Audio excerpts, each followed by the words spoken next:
Hazrat Anas radiyallahu anhu states, once Allah's Apostle sallallahu alaihi wasallam was performing the prayer in Ramadan when I came and stood beside him.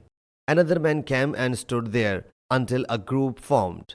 When the Prophet sallallahu alaihi wasallam realized that I was behind him, he sallallahu alaihi wasallam started to shorten the prayer. He sallallahu alaihi wasallam then went home and performed a prayer he sallallahu alaihi wasallam would not perform with us. When the day dawned, we submitted. Did you become aware of us at night? He sallallahu alaihi wasallam said, yes. Owing to it, I did all what I did. Hazrat Anas radiyallahu anhu said, then Allah's Apostle sallallahu alaihi wasallam started keeping consecutive fasts, and it was then the end of the month. Some of the companions also started observing perpetual fasting.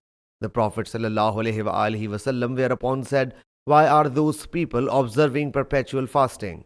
You are not alike of me. Hearken by Allah Jalla Jalaluhu, if this month had been long, I would have observed consecutive fasting to such an extent as these obstinate people would have forsaken their persistence. Sahih Muslim Hadees number 2565.